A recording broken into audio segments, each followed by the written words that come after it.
50 வருஷத்துக்கு முன்னாடி தன்னுடைய சின்ன வயதுல ஒரு வயதான ஒரு அம்மா வந்து தன்னுடைய கையில கொஞ்சம் நகையை கொடுத்து இதை கொண்டு போய் வந்து சொந்தக்காரங்கள்ட்ட கொடுத்துட்டு வந்துருன்னு நம்பி கொடுத்த அந்த நகையை அப்படியே திருடிட்டு வெளியூருக்கு வந்து அவங்கள ஏமாத்தின ஒரு மனுஷன்.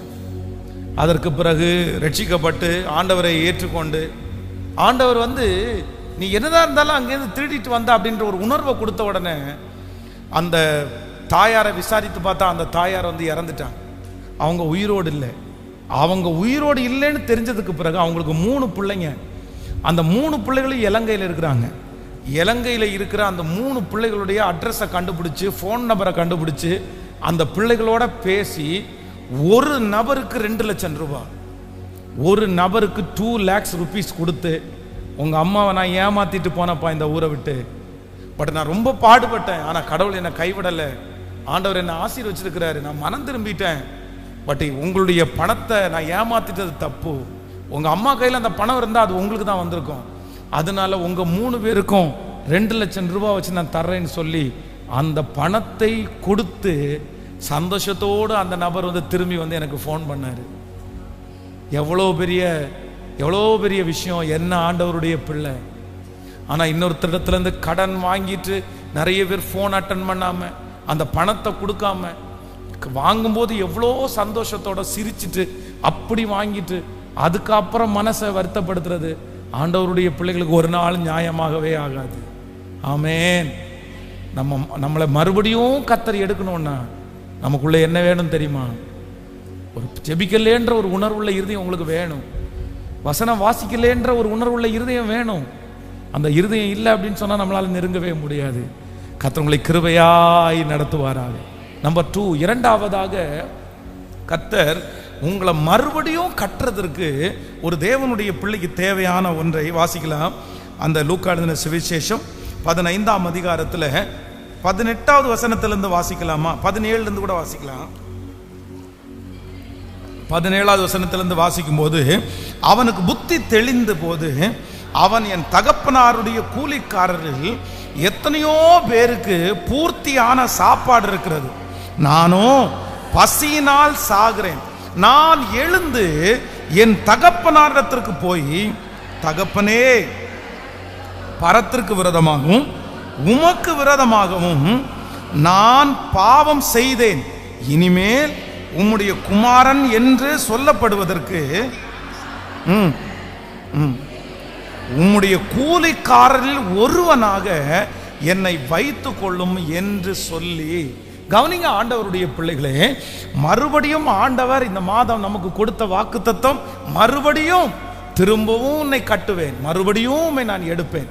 அப்போ இந்த இடத்துல இந்த இளையகுமாரன் மறுபடியும் தன்னுடைய தகப்பனாருடைய அன்பை சுதந்திரிக்கிறதுக்கு என்ன பண்றார் அப்படின்னு சொன்னா, இப்போ இதுவரைக்கும் அவருக்கு உணர்வு வந்தது உண்மைதான். ஆனா உணர்வு வந்து அவர் ரொம்ப ஃபீல் பண்றார். அவருக்குள்ள ஒரு பெரிய குற்ற மனசாட்சி இருக்குது. ஐயோ, நம்ம தப்பு பண்ணிட்டோம், நம்ம அப்பாவுடைய வார்த்தைக்கு நம்ம கீழ்ப்படியல, நம்ம பணத்தை எடுத்து நம்ம திரும்பி வந்துட்டோம், நம்ம பண்ணியிருக்கிறது ரொம்ப தவறு. அப்பாவுடைய வேலைக்காரங்களுக்கே நல்ல சாப்பாடு இருக்குது, ஆனா நமக்கு நல்ல சாப்பாடு இல்லை. அவனுக்கு கவலை இருக்கிறது. நம்ம ஒன்றை இழந்துட்டோன்னு சொல்லி அதை குறித்து ரொம்ப கவலைப்படுறான். அவனுக்குள்ள ஒரு குற்ற உணர்வு இருக்கிறது. ஆனாலும் இழந்து போன தன்னுடைய தகப்பனாரிடத்திற்கு அந்த மனுஷனை கொண்டு வந்தது என்ன அப்படின்னு சொன்னா, அவன் ஒரு முடிவை எடுக்கிறான். இனி நான் இந்த இடத்துல என்ன பண்ண மாட்டேன் அப்படின்னா, நான் இனி இந்த இடத்துல உட்கார மாட்டேன், இனி இந்த இடத்துல நான் இருக்க மாட்டேன். இந்த இடம் எனக்கு மரணத்துக்குரிய இடம், இந்த இடம் என்னை அழிக்கக்கூடிய இடம். இந்த இடத்துல நான் இருந்தா நான் செத்து போவேன்.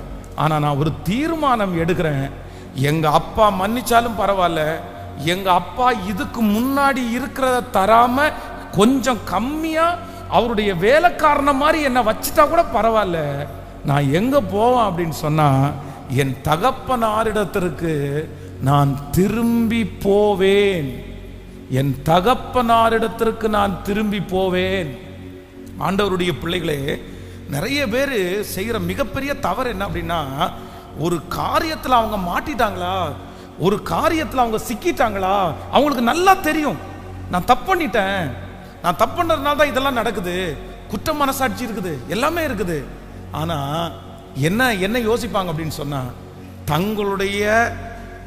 தங்களுடைய காரியங்களை எல்லாம் விட்டு அப்படியே திரும்ப ஆண்டவரிடத்துல போய் நிக்கணும் அப்படின்னு நிறைய பேர் நினைக்க மாட்டாங்க. இந்த ஜெபத்துல இருக்கிற ஆண்டவருடைய பிள்ளையே, உங்களுக்குள்ள குற்ற மனசாட்சி இருக்கலாம், உங்க மனசு பாதிக்கலாம், நீங்க உங்களை குறித்து ரொம்ப கில்ட்டியா நீங்க ஃபீல் பண்ணலாம். ஐயோ நான் தப்பு பண்ணிட்டேன். ஆனா தப்பு பண்ணிட்டேன்னு சொல்லிட்டு உங்களுக்கே நீங்க தண்டனை கொடுத்துட்டு, உங்களையே நீங்க வெறுத்துட்டு, அவ்வளவுதான் கர்த்தரே என்னை கைவிட்டார் அப்படின்னு நினைச்சிட்டு நீங்க ஃபீல் பண்ணிட்டு இருக்கிறத விட, நான் நம்புறேன் நீங்க மறுபடியும் தேவனிடத்திலே போவீர்களே ஆனால், நீங்க நினைச்சிட்டு போகும்போது வேலைக்காரன் தான் நினைச்சிட்டு போவீங்க.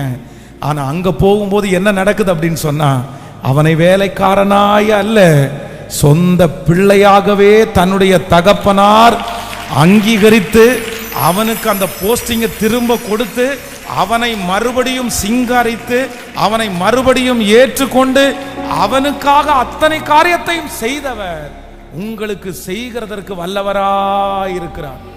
சிலருடைய வாழ்க்கையில இதை மட்டும் சரி, ஒரு இடத்துல விழுந்துட்டோம், ஒரு இடத்துல தவறிட்டோம், அந்த உணர்வு வந்துருச்சு, இனி என்ன பண்ணலாம்? நான் நம்புறேன், ஆண்டவரால் தூக்க முடியாத மனிதர்கள் என்று எவருமே கிடையாது. எத்தனை பேர் ஆமோதிக்கிறீர்கள்? கர்த்தரால் உங்களை தூக்கி நிறுத்த முடியும், கர்த்தரால் மறுபடியும் உங்களை நிறுத்த முடியும்.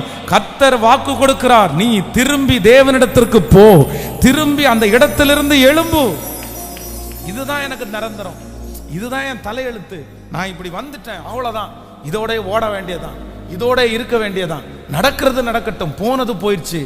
இந்த மாதிரி உங்க மனசை தட்டி கொடுக்கிற ஒரு எண்ணத்துக்குள்ள ஒரு நாளும் நீங்கள் போகக்கூடாது.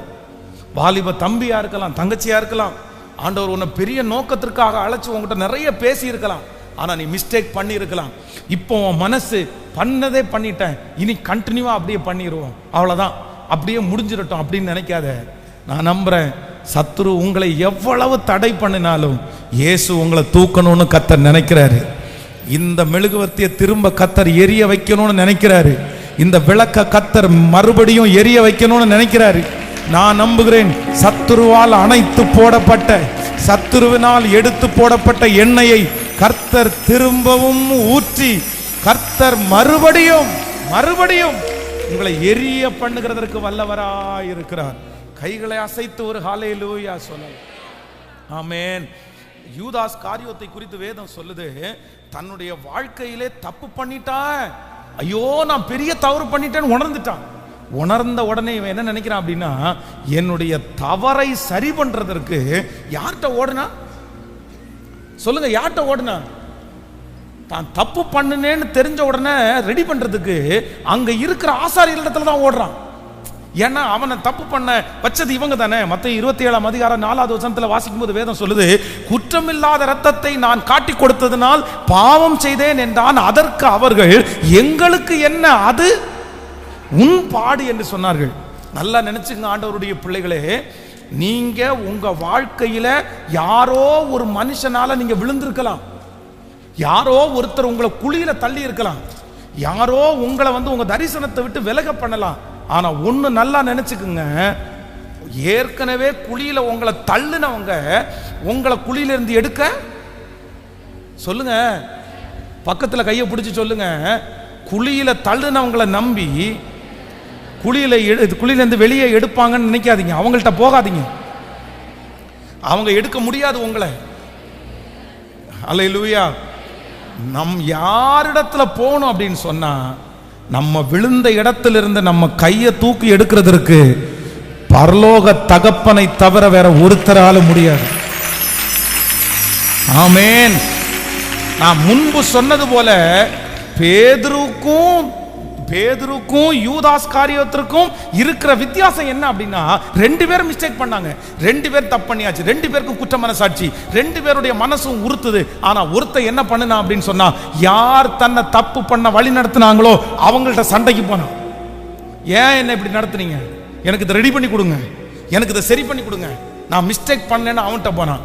ஆனா பேதுரு என்ன பண்ணா அப்படின்னு சொன்னா, எங்கேயும் போகல, தேவாலயத்தில் போய் அழுது ஒப்பு கொடுத்து என்னை எப்படியாவது காப்பாத்துங்க, என்னை எப்படியாவது தூக்கி எடுங்க, அப்படி ஜெபம் பண்ண அவன் மேல் கர்த்தர் இரக்கம் பாராட்டி பேதுருவை கர்த்தர் மறுபடியும் தூக்கி எடுத்தார்.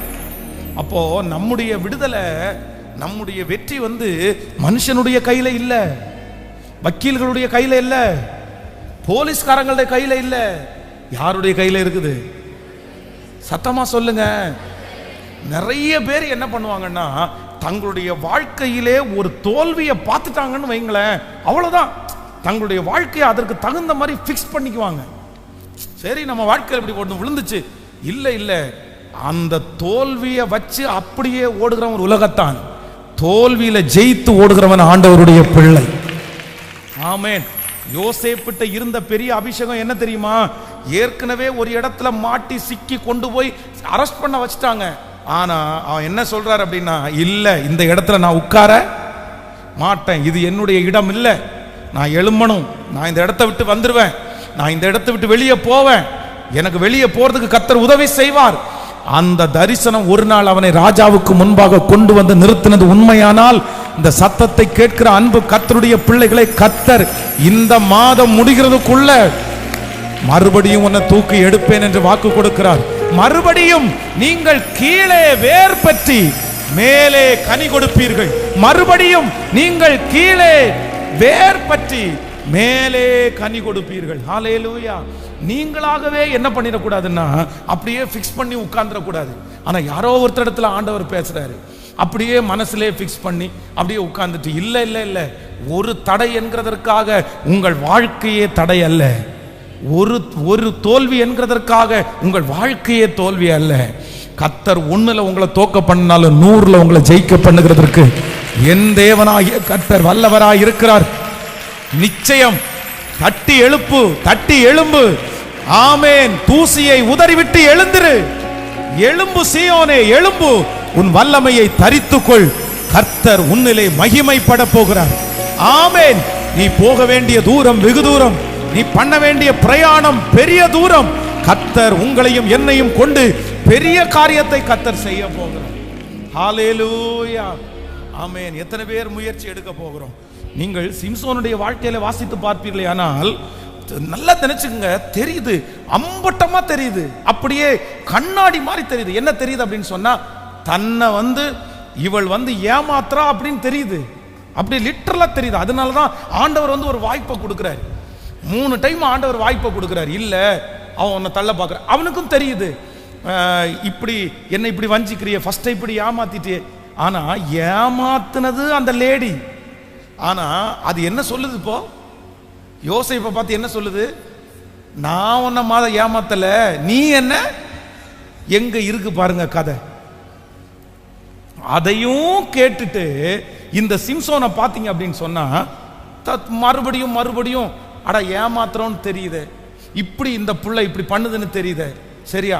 நிறைய பேருக்கு அது குழின்னு தெரியுது, அது அது அப்படி போனா நான் ஒன்றும் இல்லாம போவேன்னு தெரியுது, இது ஒரு பெரிய பாரம்னு எனக்கு தெரியுது. ஆனாலும் ஏதோ ஒரு காரணத்தின் நிமித்தமாக அங்கேயே என்ன பண்ணிட வேண்டாம்னா, இந்த சிம்சோன் மட்டும் அந்த இடத்துல கர்த்தர் அந்த சான்ஸை கொடுக்கும்போது, இல்ல நான் எழுந்து நான் போவேன், இந்த இடத்துல இனி கண்டினியூ பண்ண மாட்டேன்னு சொல்லி அவர் போயிருந்துன்னா, கண்டிப்பாக அவனுடைய கண்கள் என்ன பண்ணிருக்காதுன்னா, பிடுங்கப்பட்டிருக்கவே மாட்டாது. ஆமென், ஆமென். மறுபடியும் ஆண்டவர் உங்களை கட்டணும்னா, நான் சொல்றேன், ஆண்டவர் ரெடியா இருக்கிறார். கர்த்தருடைய வருகை தாமதித்தால் 2025வது வருஷம் இங்க இருக்கிற பலருடைய வாழ்க்கையை கர்த்தர் ஆச்சரியமாய் கட்ட போகும். கர்த்தர் உங்களை கொண்டு கர்த்தர் செய்வேன் என்று வாக்கு கொடுத்ததை கர்த்தர் தீவிரமாய் நிறைவேற்ற போகிறார். கர்த்தர் உங்களை கட்டுவதற்கு கர்த்தர் ஆயத்தமாகி விட்டார். உங்க குடும்பத்தை கட்டுறதற்கு ஆயத்தமாகி விட்டார். ஆனா ஆண்டவர் ஒன்று மட்டும்தான் நம்மிடத்துல வாக்கு கொடுக்கிறாரு. சரி, உனக்கு உணர்வு வந்துச்சு இல்ல, உனக்கு தப்புன்னு தெரியுது இல்ல, நீ அந்த இடத்துல இருந்து என்ன பண்ண அப்படின்னு சொன்னா, கோ ஃபாஸ்ட், நீ எழுந்து போயிரு, நீ எழுந்து போயிரு, நீ எழுந்து போயிரு. ஆமென் சொல்லுங்கள். வாலிப தம்பியை தங்கச்சியை பார்த்து ரொம்ப அன்பா சொல்றேன், மகளே, ஒரு இடத்துல நமக்கு ஆபத்துன்னு தெரியுது, மகனே ஒரு இடத்துல ஆபத்துன்னு தெரியுது, அந்த இடத்துல உட்கார்றதுனால பாதிப்புன்னு தெரியுது. அந்த பிள்ளையோட, அந்த பையனோட, இல்லை அந்த அந்த ஃப்ரெண்ட்ஸோட சேர்றதுனால நான் ரொம்ப பாதிக்கப்படுறேன்னு தெரியுது. இல்லை இவன் என்ன தப்பாக நடத்துகிறான், இவன் என்ன தப்பாக கொண்டு போகிறான், இவன் கூட போனால் நான் வந்து சரியாக மாட்டேன், இவன் எனக்கு அசுத்தத்தை எல்லாம் போதிக்கிறான் அப்படின்னு உனக்கு தெரியுது. நான் சொல்கிறேன், உலகத்தானே சொல்கிறான் இல்லை, துஷ்டனை கண்டா தூர விலகு அப்படின்னு. ஆனால் நீ எப்படி அவ்வளவு தெரிஞ்சுக்கிட்டும் அந்த மனுஷனை ஃபாலோ பண்ண முடியும்? சொல்ல, தெரிஞ்சதற்கு பிறகு எப்படி நீ ஃபாலோ பண்ணுவ? அப்படிப்பட்ட உறவு உனக்கு எதுக்கு தேவை? அப்படிப்பட்ட உறவு உனக்கு எத்தனை நாள் உன்னை சந்தோஷமா வச்சுக்கோன்னு நினைக்கிறேன்? கண்டிப்பா வச்சிருக்காது. ரொம்ப ஜாக்கிரதை, ரொம்ப ஜாக்கிரதை, ரொம்ப ஜாக்கிரதை. பெரியவங்க கூட யாராவது ஒருத்தர் இடத்துல ஆண்டவர் பேசிட்டே இருக்கலாம். இவ்வளவு தூரம் கர்த்தர் எச்சரித்தும், இவ்வளவு தூரம் கர்த்தர் இடத்துல பேசியும், இவ்வளவு ஆண்டவர் உங்களை வழி நடத்தியும் கூட இன்னும் வந்து அந்த இடத்தை விட்டு எழும்ப மாட்டேன், அந்த இடத்தை விட்டு போக மாட்டேன், அதை என்னால் விட முடியல அப்படின்னு நம்ம எப்படி சொல்லிட்டு இருக்க முடியும்? ஆனால் கர்த்தர் உங்களுக்கு கிருபையாய் பலன் தருவாராக. ஆண்டவரிடத்துல ரெண்டாவது நீங்க ஜெபிக்கிற ஜெப குறிப்பு, ஆண்டவரே என்னை மறுபடியும் நீங்க கட்டுவேன்னு சொன்னீங்க, மறுபடியும் என்னை நிலைநாட்டுவேன்னு சொன்னீங்க, எனக்கு இன்னைக்கு ஒரு கிருபை கொடுங்க ஆண்டவரே. நான் அந்த இடத்துல இருந்து என்ன பண்ணணும்னா, நான் எழும்புறதற்கு கர்த்தர் எனக்கு கிருபை தார். கடனால் இவ்வளோ அவமானப்பட்டாச்சு, கடன் வாங்கி வாங்கி இவ்வளவு கேவலமான நிலைமையில தள்ளப்பட்டாச்சு. ஆனா இன்னும் ஒரு சூழ்நிலை வந்தா கூட உங்க மனசு கடனே வாங்கணும் அப்படின்னு எப்படி நினைக்க முடியும்? எப்படி நினைக்க முடியும்? அதனால ரொம்ப ஜாக்கிரதையா இருக்கணும், ரொம்ப ஜாக்கிரதையா இருக்கணும். ஹல்லேலூயா. எத்தனை பேர் ஆமோதிக்கிறீர்கள்? கைகளை அசைத்து ஒரு ஹல்லேலூயா சொல்ல. ஆமென். ரொம்ப ஜாக்கிரதை, ரொம்ப ஜாக்கிரதை. ஆண்டவர் உங்க வாழ்க்கையை கர்த்தர் கையில எடுப்பாராக. ஆமென். நான் ரொம்ப மண்ணான மனுஷன் ஆண்டவரே, நீங்க என்ன தூக்கி எடுக்கணும்னு நான் விரும்புறேன். ஹல்லேலூயா.